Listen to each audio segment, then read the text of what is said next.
diciendo que hay 2 días en el año que son los más difíciles. El día que más se llena la iglesia es el día de resurrección en todos los Estados Unidos y casi en el mundo entero. Pero vamos a hablar de aquí, donde vivimos. Y el día que menos personas hay en la iglesia es el día de Memorial Day.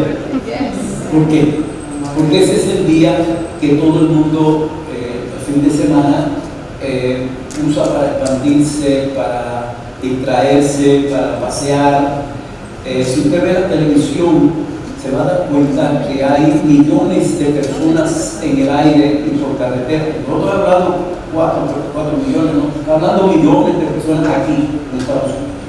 Los aires están o han estado todo este tiempo y hoy y mañana van a estar plagados de aviones y las carreteras llenas de autos. Por esa es la razón que pospusimos el día del mejor amigo y el vecino para el domingo que viene. Y en honor a los que van a visitar, pero especialmente a un amigo que tengo aquí, que se llama Adolfo, yo voy a traer turrones para todos los visitantes y para los que asistan el domingo a la iglesia. No les va a costar un centavo, para que tengan idea que no voy a vender nada, para que estén conscientes. Pero yo sé que después usted se coma uno, te va a empezar a buscar dónde lo hacen, quién los tiene, quién. Bueno, no, eso es un misterio. Y ya se lo diré en su momento oportuno. Eso va a ser el próximo domingo, que nosotros vamos a estar aquí con un amigo, con un vecino, especialmente con alguien que nos visite, algún amiguito, amiga, lo vamos a traer a la iglesia el domingo. Este domingo, día 2 de junio, no se puede olvidar, va a ser un día especial. Y hoy quiero compartir con ustedes esta palabra. Antes de hablar de la Biblia, me gustaría orar y pedir a Dios que se glorifique. Los milagros no ocurren por el predicador ni porque ninguna persona quiera hacerlo. Los milagros los hace Dios.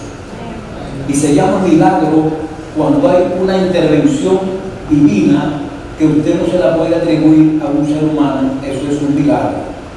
Si usted ve que yo camino derecho con 85 años, es por un milagro que Dios hizo en mi vida. Mi padre vino a visitarme aquí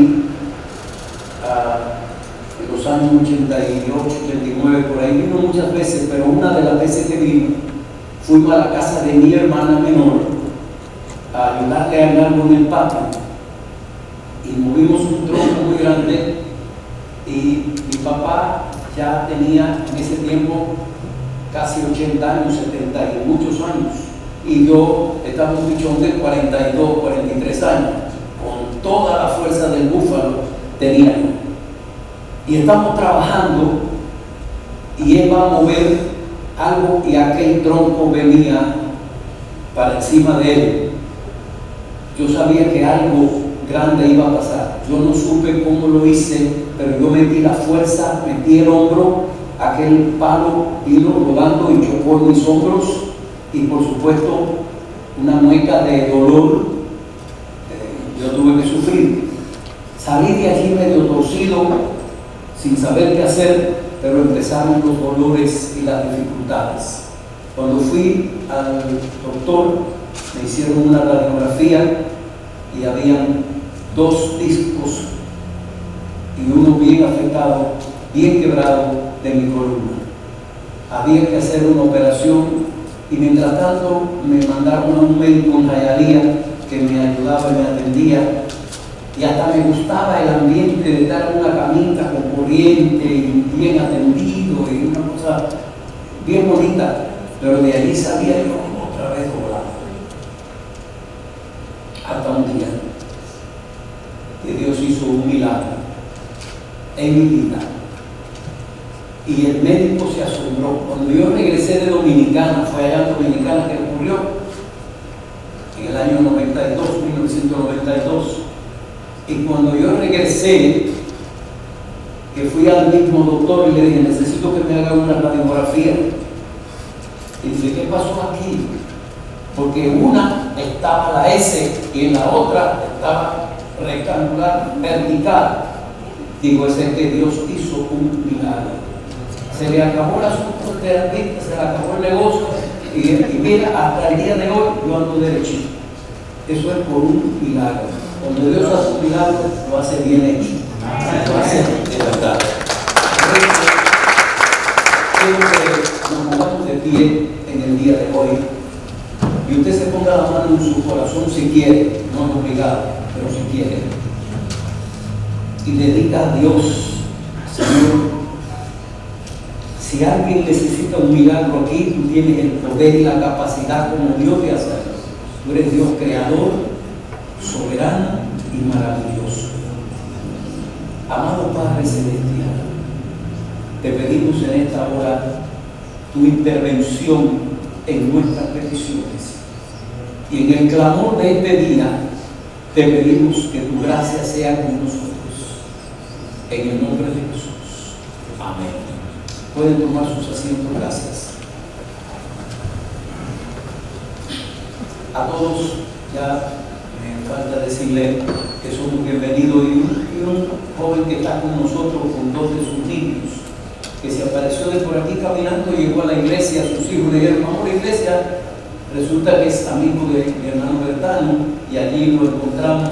Bueno, él se identificó. Le vamos a pedir que se ponga de pie para darle un aplauso a esta persona que nos visita el día de hoy.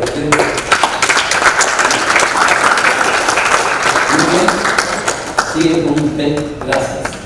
Y cualquier otra persona que nos esté visitando aquí, ¿hay alguna otra visita aquí en el día de hoy? Sí, otra persona nos está visitando. Bien, el domingo nos van a faltar aplausos y manos para aplaudir a las personas que vamos a tener con nosotros. Cuando hablamos de un milagro, estamos diciendo de algo muy parecido al perdón. ¿Y por qué comparamos un milagro con el perdón? Porque ¿cuándo es que usted pide perdón y yo pido perdón? ¿Cuándo pedimos perdón? Bueno, cuando la ofensa es bien fuerte, porque cuando no es mucho, como que eso se olvida y se pasa. Pero cuando es una ofensa dura, nosotros no tenemos cómo arreglar eso. Y lo único que lo soluciona es el perdón. Cuando hay una deuda muy grande, también no hay otra manera. Y eso es lo que usted no se puede imaginar. ¿Qué es lo que ocurre cuando viene el perdón? Es algo tan maravilloso que usted le debe a una persona y va y le dice, tengo un problema serio, tengo hijo enfermo, tengo una situación seria, y me dice, mira, esa deuda está perdonada, no debe nada. Solo una palabra que sale de la boca de la persona se constituye en un milagro extraordinario que nosotros disfrutamos y lo podemos comprender. También cuando una amistad ha sido rota y hay una palabra de perdón, es cuando nosotros nos envolvemos de una manera maravillosa y le decimos a la persona gracias, porque es que la deuda se acabó. Bueno, cuando necesitamos un milagro pasa lo mismo, porque es algo que usted y yo no podemos solucionar y acudimos una y otra vez hasta que llegamos a la oportunidad de localizar el milagro. A mí me gusta mencionar las cosas que Dios hace en mi vida y las diré hasta el día que Jesús me lleve, para que las sepan mis hijos, mis nietos y todas las personas que me rodean y todos los que me escuchan en cualquier tiempo sepan que Dios hizo muchos milagros en mi vida. Por esa razón es que yo predico el Evangelio. No solamente porque Dios hizo un milagro, sino porque yo he comprobado la transformación que Dios hace en los hombres y en las mujeres que empiezan a seguir su camino.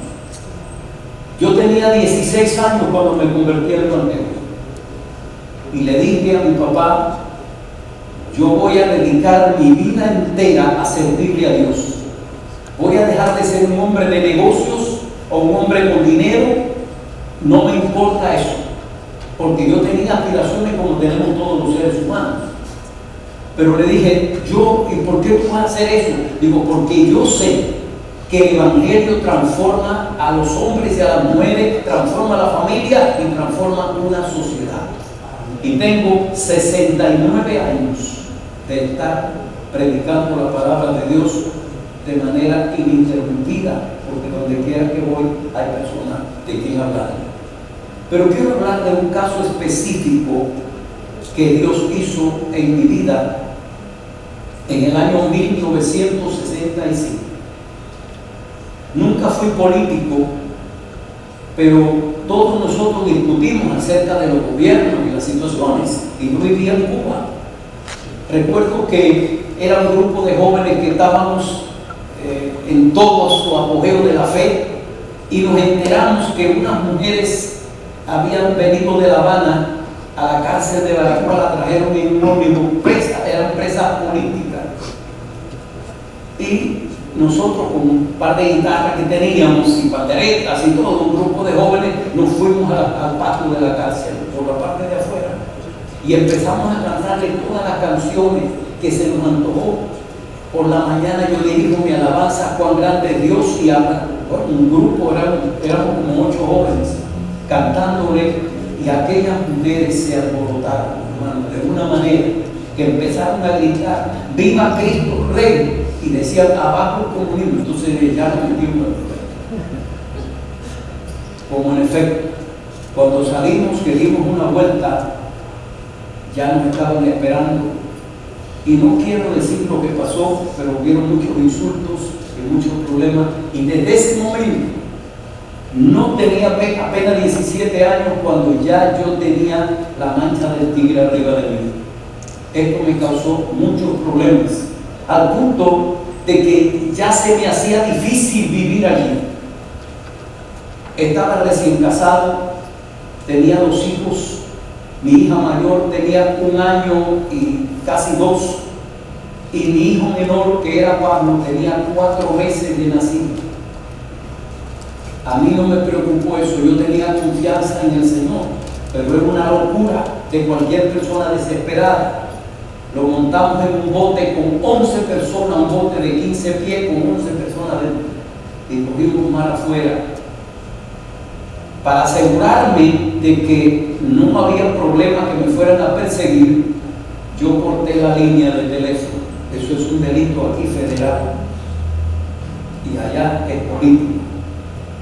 Corté la línea, nos metimos en el bote y nos fuimos. El motor se incendió en el camino y tuvimos que echarlo al mar, y nos quedamos a la deriva con una pequeña vela, y se nos perdió el timón del bote. Pasaron muchas cosas, yo tuve que echar la gasolina y todo el combustible que traía, y solo dejamos un poco de agua y comida que llevábamos. Y allí pasó un día, y 2 y 3, y la corriente marina nos llevaba de un lugar a otro como usted no quiera imaginarse. Cuando miré a Pablo, 4 meses de nacido, ya estaba en punto de insolación.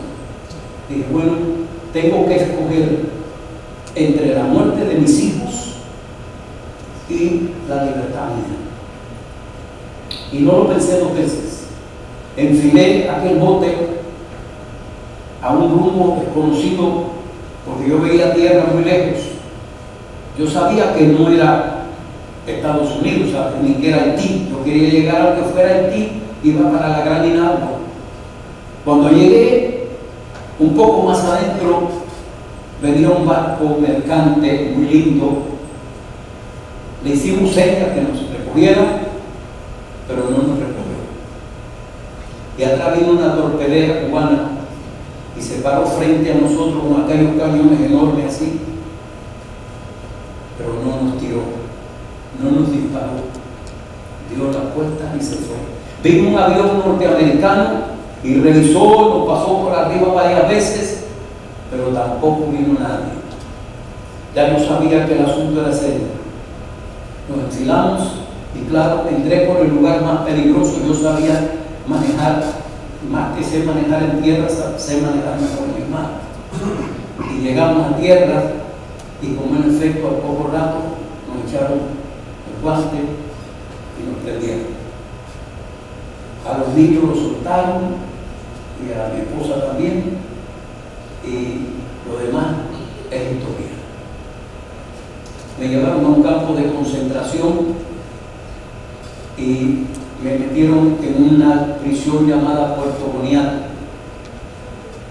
En aquel lugar era un lugar difícil. Yo estaba en el pabellón número 5, que era para gente rebelde. Yo no estaba rebelde, pero me metieron allí. De allí a los 6 meses nos sacaron, nos montaron en un camión a 500 hombres y lo llevaron a un pueblo llamado Manzanillo, en la provincia de Bayamo, Cuba. Y de ahí lo llevaron a un pobladito más pequeño, más profundo, llamado San Ramón. San Ramón estaba a la orilla del mar. ¿Y para qué llevaron 500 hombres allí? Había de todo tipo de personas, médicos, abogados, carpinteros, mecánicos, lo que usted se puede imaginar. Todos éramos presos políticos. Cuando llegamos allí era para construir una prisión. Y entonces, en un lugar muy apartado, así cerca del mar, una loma, el mar estaba como a 3 kilómetros de nosotros o menos, y allí empezamos a construir la prisión. Levantamos aquel lugar, iba creciendo, era trabajar día y noche. Por eso yo puedo trabajar ahora 3 días sin parar y no me pesa, porque me hicieron trabajar obligado hasta 5 días, porque usted no podía dormir. Nos caíamos, pero había que seguir. Era forzoso, era obligado. Mira, habían quitado una granja avícola donde criaban las gallinas y allí metieron los presos, los 500 hombres que fuimos. Limpiaron un poquito los alrededores, imagínense cómo estaba, lo que llamamos gallinaza, el estiércol de la gallina, como estaba en una loma tirada. Bueno, una tarde, precisamente un día de estos meses duros del verano, se empezó a formar algo oscuro en el mar. Yo no sabía lo que era, pero allí en mi tierra le dicen una manga de agua. Ahora que yo sé que es un tornado. Y era una bola enorme que venía para sobre nosotros, pero fue tan rápido que aquello no dio tiempo a nada. Usted no quiera ver los presos agarrados de los. Fue la única salvación. Nos dieron orientación algunos que estaban cerca, los otros no sé, algunos fueron muy mal heridos, pero yo me agarré de una de las columnas y el viento te quería arrancar, pero así volaron las tejas, volaron todo y nos quedamos nosotros a la intemperie. ¿Sabe lo que pasó? Una nube de polvo se levantó y agua y fango, una cosa horrible. Y yo quedé asmático. Yo no sabía que era asma, pero mis bronquios se afectaron de manera total. Al punto que yo no podía abrir un libro siquiera porque ya tenía asma. Me habían mandado después de eso una medicina llamada Kenalog 40. Me inyectaban en las venas y era la única manera de yo calmar el alma. Por eso yo no podía llenar mis pulmones. Por 27 años yo fui asmático y yo no podía llenar los pulmones. Eso es lo más difícil que hay para una persona, que no puede hacer a llenar los pulmones. Yo nunca pude hacer eso en 27 años. ¿Y sabe lo que le pasa a la persona asmática? Que automáticamente empieza a medio arquearse. Y ya yo estaba arqueado. Yo no podía levantar, aparte de que tenía el problema de la columna durante ese tiempo, era asmático. Nos fuimos a República Dominicana en el año 1992, porque vino Paul John Dichot a dar una campaña y un tiempo con los pastores. Y yo me fui. Allí me enfermé. Y en medio de todos esos problemas que tenía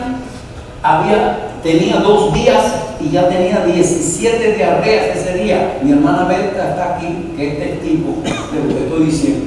Y Berta estaba desesperada, ella me cuidó, gracias Berta. ella dedicó todo ese tiempo a cuidarme porque yo estaba bien en temblores. Pero yo quería ir el día que ese hombre iba a hablar y me fui. Imagínese usted, me puse cerca del baño porque era de aquí al baño y yo grabando todo lo que el hombre decía. Empezó a predicar y habló del poder de Dios y que Dios era un Dios que hacía milagros. Yo dije, pues yo necesito un milagro.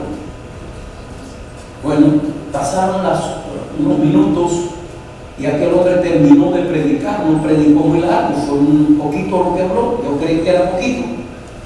Dice, ahora, se paró así, dice, ahora Dios va a hacer un milagro aquí, va a hacer muchos milagros. Y dijo claramente, Dios va a sanar personas de los bronquios y de los huesos. Y ese soy yo. Y él lo dijo claramente, Dios va a sanar. Y yo lo creí, hermano, la fe es lo que te da la orden de comprar en la tienda de Dios. Y la tienda de Dios tiene de todo. Entonces, cuando tú crees, tú tienes la seguridad que tú no vas a salir con la mano vacía de la tienda de Dios. Y cuando aquel hombre dijo eso, yo dije, eso es conmigo. Dice, párense que ahora vamos. Hermano, nadie me puso la mano encima. Yo estaba en una esquina, habíamos más de 2.800 personas allí. Era un hotel en República Dominicana, en la capital. Y aquel hombre se paró, él no hizo mueca, él no pegó un grito, él no hizo nada de alarme, ni tampoco sacó un pañuelo, ni empujó a nadie. Él se paró y dijo, ahora Dios va a sanar gente aquí.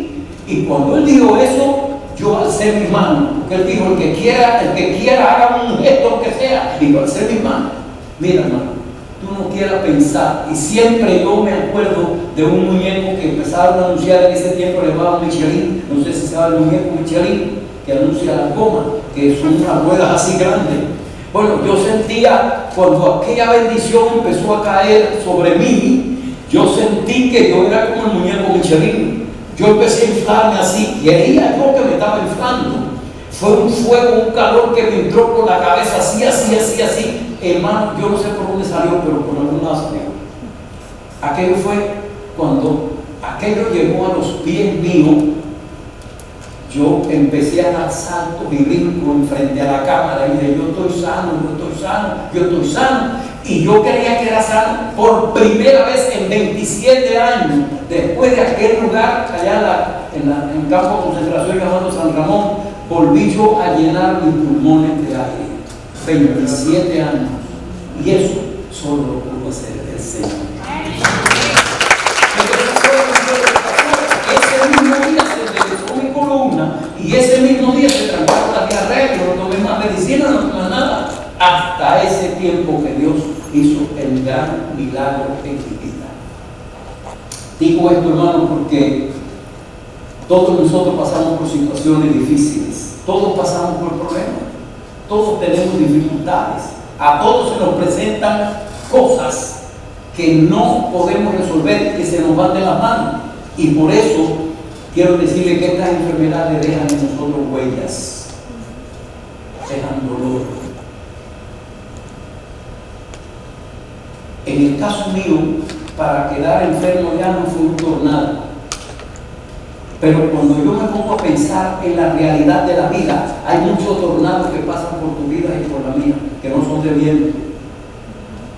Algunos son tornados de amenazas, otros son problemas políticos, morales, deudas, enfermedades, situaciones que se nos presentan a nosotros que no sabemos qué hacer. Es como un tornado en la vida de nosotros y ahí quedamos nosotros atrapados bajo tal situación. También cuando nosotros llegamos a cierta edad nos sorprenden los años y los años también traen tormentas y traen dolencias y traen situaciones a la vida de nosotros. Y digo que son dolencias porque no son enfermedades. Usted amanece en la mañana, ¡ay! Que no se puede levantar, ¡ay! Que no sabe lo que hacer. Y resulta que a poco rato ya no tiene nada. Eso es una dolencia, no es una enfermedad. Otra vez es artritis. Así pasa. Entonces, esas situaciones pueden llegar a la vida de nosotros y traernos complicaciones, traemos dificultades que a veces no sabemos cómo resolverlas. Ahora, ya sean crónicas o no, Dios tiene el control en la vida de nosotros. Nunca se me olvida la petición de mi papá. Siempre lo decía comiendo a la mesa, lo decía antes de acostarse, lo decía en las reuniones, decía, Dios, él hablaba así a ojo abierto, decía, Dios, lo único que te pido es que yo no muera dando pena. Nosotros, si yo no quiero morir así dando pena, yo quiero morir como los árboles, de pie, que cuando llegó y me fui, y así pasó. Mi papá, un aneurisma, se lo llevó en cuestión de 4 horas. 3 de la tarde, se sintió mal. 5 de la tarde, ya estaba en el doctor. Y 7 de la noche, ya estaba en el cielo. Digo esto, hermano, porque muchas veces nosotros atravesamos por dificultades que no sabemos qué hacer. Pero yo tengo buenas noticias en el día de hoy. Para ti y para todos los que necesiten un milagro, yo tengo buena noticia. La Biblia dice, lo que es imposible para los hombres es posible para Dios. Y cuando nosotros decimos eso, es porque Dios tiene el control de todo lo que nosotros necesitamos en nuestra vida. Ya sea un milagro, ya sea esa compañía, ya sea ese apoyo, pero Dios tiene para nosotros esa solución. Hoy quiero llevarlos a ustedes a un pasaje de la Biblia que leyó mi hermano Adán, un pasaje en el cual todos nosotros nos podemos reflejar, todos podemos verlo en ese espejo, porque este pasaje de la Biblia habla de las deudas. Por eso es que todos podemos verlo reflejado allí, porque el que más y el que menos en este país tiene deuda. Es más, que el que no tiene deuda es un prodigioso. Pero todos tenemos deuda, o todos nos hemos visto en un momento dado en una deuda, en un problema. Y esta persona de la cual voy a hablar tenía una deuda muy grande. El problema de una deuda o de una situación que nosotros tengamos es que no viene solo. Cuando usted tiene un problema de enfermedad, esto no solamente lo afecta a usted, sino que afecta a muchas personas en su entorno. Y cuando usted tiene un problema de deudas, afecta a la familia entera, afecta su carácter, afecta también sus relaciones interpersonales, nos hace daño. Y esta mujer, de la cual vamos a leer, tenía un problema, tenía una deuda y tenía una persona que ella tenía que pagarle, y este hombre era un látigo sobre ella. Venía todos los días a su casa y un día la mujer le dijo, yo no tengo con qué pagar mi casa. Imagínense, una persona que no podía pagar la deuda, cuántas cosas más se afectan en la casa. Mira, esta se afecta también, y muchas cosas se afectan. ¿Por qué? Porque llega un momento que no podemos nosotros pagar y empezamos a tener problemas. Miren lo que ocurre con esta mujer. Dice la Biblia en 2 de Reyes, capítulo 4, versículo 1 en adelante. La viuda era una viuda que era miembro de la comunidad de los profetas, suplicó a Eliseo. La comunidad de los profetas era un vecindario donde vivían todos los profetas. Y ella era la esposa de uno de ellos que murió, no se sabe si un accidente, una situación que pasó. Mi esposo, le dijo ella al profeta Eliseo, su servidor ha muerto y usted sabe que él era fiel al Señor. Ahora resulta que el hombre con quien estamos endeudados ha venido para llevarse a mis 2 hijos esclavos. Porque el hombre dijo, si tú no me puedes pagar, yo lo siento, pero yo no voy a cobrar. Y aunque el tiempo era legal, si tú no me puedes pagar, me venden tus 2 hijos por la deuda que tenemos. Me firmas aquí y yo puedo hacer con esos muchachos lo que yo quiera. Y así sucedió. Ella estaba desesperada, no sabía qué hacer y ya no sabía por dónde pasar. Y Eliseo le preguntó, dime, ¿qué tienes en tu casa? Su servidora no tiene nada en casa, respondió aquella mujer, excepto un poco de aceite que tengo en una vasija. Eliseo ordenó y le dijo, sal y pide a tus vecinos que te presten sus vasijas, que no sean pocas. Esa palabra me llama mucho la atención, que no sean pocas, que sean bastantes. Y le dijo, y enseguida, y ponlas, entra en tu casa, cierra la puerta tú con tus hijos, y dice, y echa aceite en todas las vasijas, y a medida que la llenes, ponla aparte. Enseguida la mujer dejó a Eliseo y se fue. Esto indica que tenía fe y creyó. Luego se encerró con sus hijos y empezó a llenar vasijas que ellos le pasaban. Y cuando ya las estuvieron llenas, ella pidió a uno de sus hijos que le pasara otra más, y él respondió, ya no hay. Y el aceite cesó. Se acabó el aceite. En el momento que no había más vasija vacía, no hubo más aceite. Eso tiene un significado muy grande. Mientras haya una necesidad, mientras haya un corazón necesitado, Dios va a estar presto para escucharlo y para oír. No sé si eso esta tarde aumenta un poquito tu fe, pero por lo menos la mía sí lo aumenta. Dice que la mujer salió de lo más contenta, pero yo quiero parar un momentito aquí, porque el aceite en aquel tiempo era algo mejor que el petróleo hoy. El aceite se usaba para comer, el aceite se usaba para alumbrarse, el aceite era el combustible que había, el aceite se usaba para el pan, el aceite se usaba para la piel, se usaba para todo. Tener aceite, tener vida, y tenía un precio elevadísimo el aceite de oliva.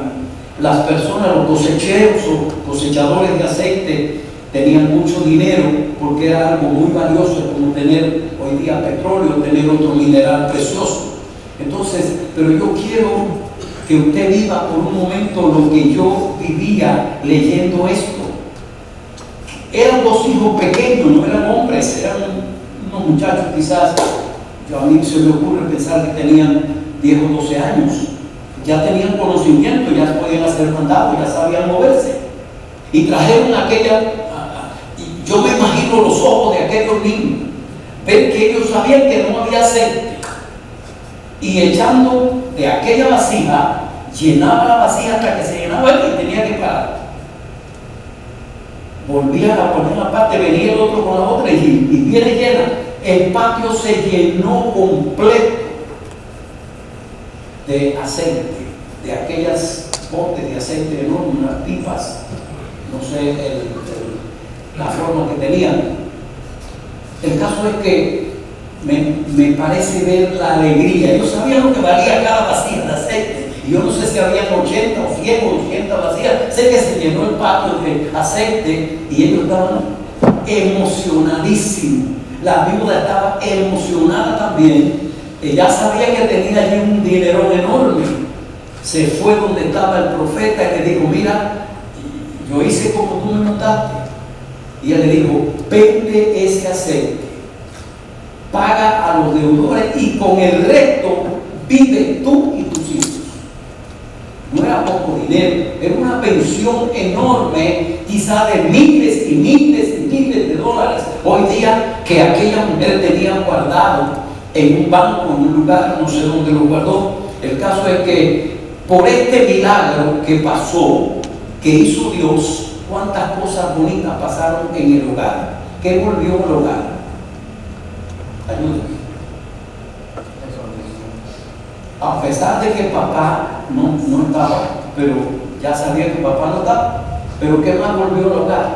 Volvió la paz, volvió la comida, volvió la ropa, volvieron los zapatos, volvió un poquito de alegría también, y un poquito de quietud también, un poquito de seguridad también, un poquito de confianza también, y por sobre todas las cosas, una enorme confianza en el Dios proveedor. Digo esto, hermano, porque realmente son cosas que la vida de nosotros se refleja de esa manera. Nuestra sociedad hoy día, y aún dentro de la iglesia, ocurren situaciones en las que nosotros necesitamos poner a Dios en el primer lugar de nuestra vida. Esta mujer acudió al varón de Dios y le dijo: hay un problema en mi casa, 2 hijos me los van a tomar por esclavo y yo no sé qué hacer, ayúdame.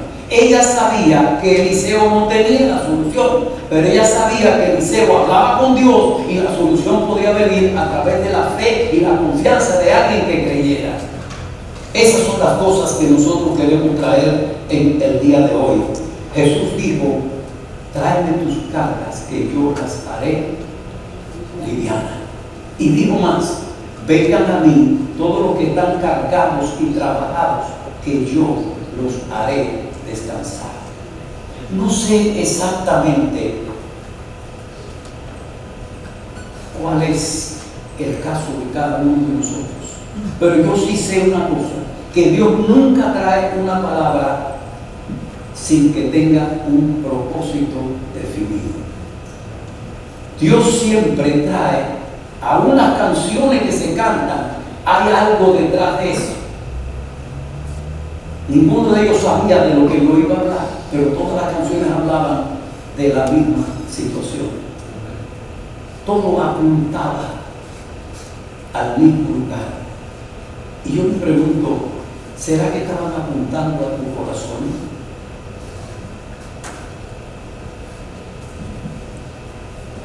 Cuando pasó por mi mente y por mi corazón ponerle ese título a la meditación de hoy, necesito un milagro, fue al comienzo de la semana, fue el domingo, cuando estábamos aquí en el servicio.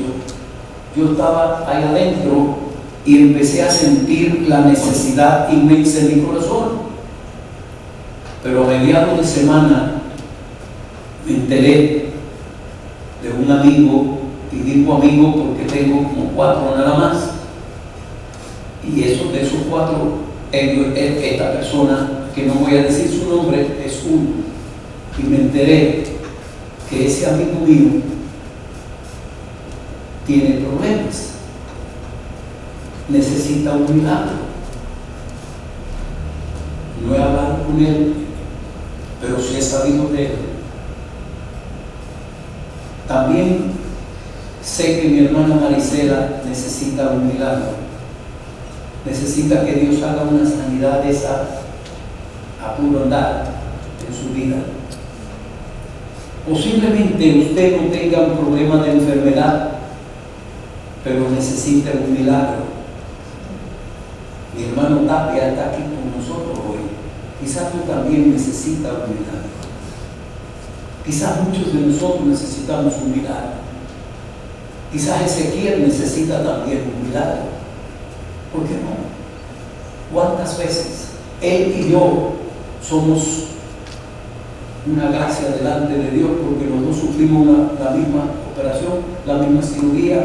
Nos abrieron el cerebro, sacaron sangre de ahí y aquí estamos los dos. Eso es un milagro, que yo pueda estar hablando aquí sin tener la boca torcida y sin que se me olviden las cosas y estar tartamudeando. Eso es un milagro que Dios hizo en mi vida. Pero como lo hizo conmigo, también lo puede hacer contigo. Es posible que tú tengas que hacer hoy como hacían en el Nuevo Testamento, en el libro de los Hechos. Dice que cuando Pedro y los apóstoles estaban en un lugar hablando, venían las personas y traían pañuelos y decían: Pedro, ora por este pañuelo, y se lo llevaban a la persona, y eso es un milagro, eso es fe, hermano. Y cuando tocaba el pañuelo, la persona quedaba sanada. Quizás tú lo puedas traer en tu corazón, o en tu vida, o en tu ser. Yo solo quiero decir que para las personas que están aquí presentes hoy, es esta palabra, no para los que no vinieron, sino para ustedes. Quizás tú seas uno de los que necesites un milagro. No importa si es joven o adulto, pero muchas veces necesitamos un milagro. En otras palabras, la intervención de la mano del Dios Altísimo en mi problema ocurre un milagro. Vamos a ponernos de pie.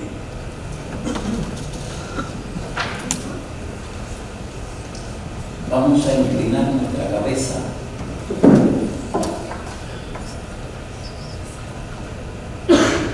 Yo no voy a hacer ninguna presión. No voy a usar un verbo o palabra para convencerte de que tú necesitas un milagro. Eso nunca lo haría. Pero si tú necesitas un milagro y crees lo que Dios hizo en mí y que lo puede hacer en ti, entonces tú estás pensando correctamente. Y si estás pensando de esa manera, es el momento de tú abandonar ese banco y pasar al frente y decirle a Dios con tu presencia aquí: Señor, yo necesito un milagro en mi vida, o en mi amigo, o en mi amiga, o en mi casa, o en la casa de mi vecino, porque qué mejor que interceder por la vida de alguien. Así que en este momento yo voy a abrir el altar, y cualquier persona que esté ahora mismo necesitando un milagro tiene la oportunidad de venir al frente ahora.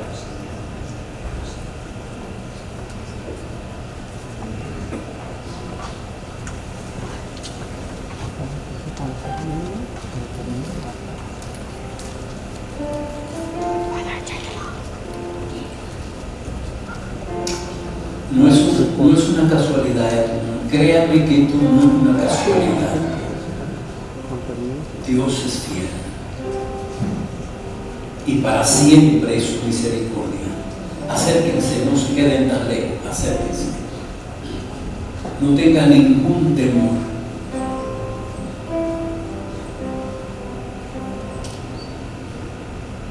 Dios en su inmensa misericordia siempre ha querido bendecir al hombre y a la mujer. Siempre ha querido tocarnos con su poder. La única cosa es que tu corazón sea como el de Jairo, que el Señor le dijo: no temas, cree solamente. Y el milagro ocurrió. Bendito sea el nombre de Jesús, desde ahora y para siempre. Bendito sea el nombre del Salvador del mundo. Hermano Bertano, dame el aceite, por favor.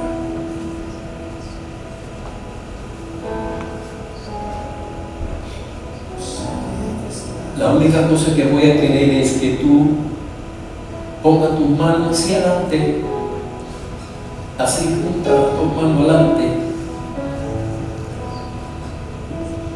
Lo que voy a hacer es lo que dice la Biblia. Si alguno está enfermo, tiene un problema, llame a los ancianos de la iglesia y oren por él, ungiéndole con aceite en el nombre del Señor Jesús. Y la oración de fe salvará al enfermo y el Señor lo levantará. Y si hubiere cometido pecado, me será perdonado. Yo lo creo con todo mi corazón. Por eso estoy haciendo este acto de fe. Porque algo lindo va a salir de aquí, lo sé. Ten confianza en el Señor, porque Dios es fiel. Ayuda, ¿verdad?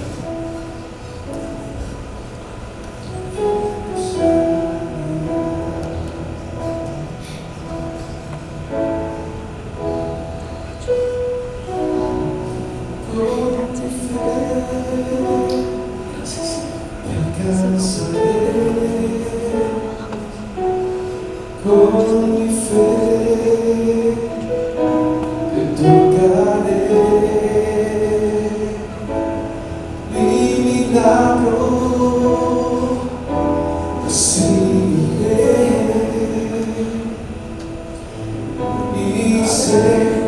transformado yo seré. Con mi fe te alcanzaré, y con mi fe te tocaré. Mi milagro recibiré, y sé que transformado yo seré.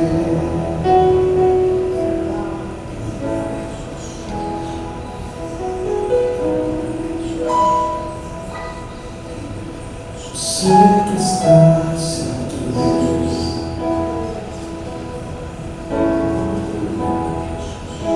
siento tu caminar,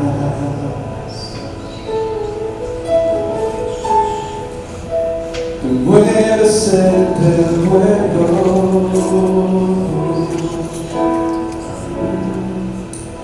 trayendo sanidad.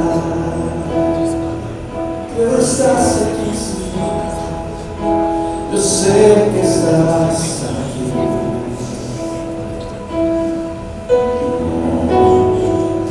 Siento tu caminar, estás aquí, Señor, te mueves entre el pueblo,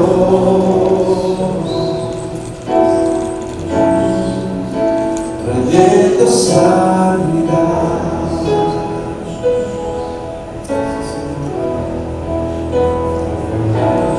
Con mi fe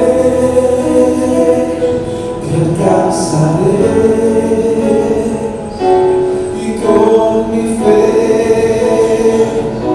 te tocaré.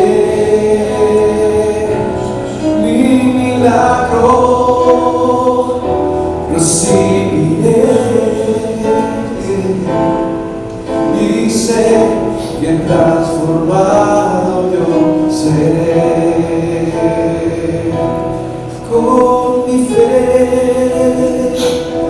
te alcanzaré, Señor, y con mi fe te tocaré. Mi milagro recibiré.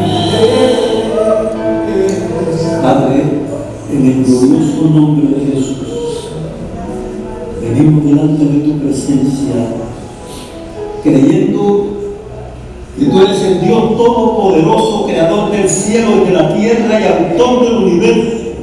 Y tú eres Dios que salvaste nuestras vidas y perdonaste nuestros pecados y has cambiado nuestras tinieblas en luz. ¿Cuánto más nos puedes resolver nuestros problemas? Porque tú eres el soberano, Señor. Y hoy, Padre, hemos venido ante tu presencia con una carga en el alma y con una petición grande. Tú conoces mis peticiones, Dios, y las sabes. Tú conoces mis cargas también. Tú conoces, Señor, de dónde clamo, de lo más profundo de mi corazón, por todas las personas que están aquí, especialmente por mi amigo, allí adentro donde está. Tú tienes poder para romper toda cadena y toda atadura y toda cosa diabólica y hacer un milagro. Porque tú eres Dios. Señor, te pido por los problemas de enfermedad que hay aquí, en el nombre de Jesús de Nazaret, que tú traigas sanidad divina aquí hoy. Una sanidad que llegue al corazón y al cuerpo y a cualquier lugar.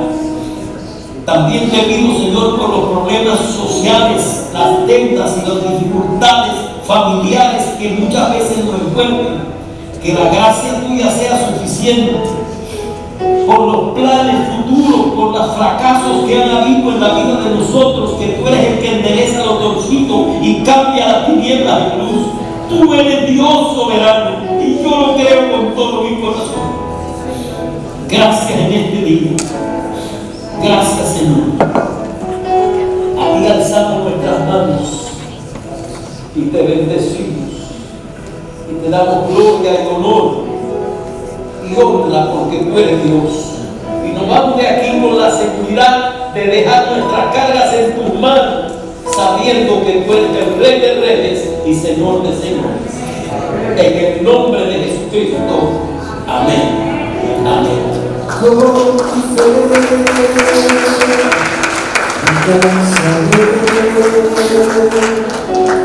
con mi fe, te tocaré, mi milagro recibiré. Permita sus asientos, por favor. Sé transformado yo seré. Sé transformado yo seré. Y sé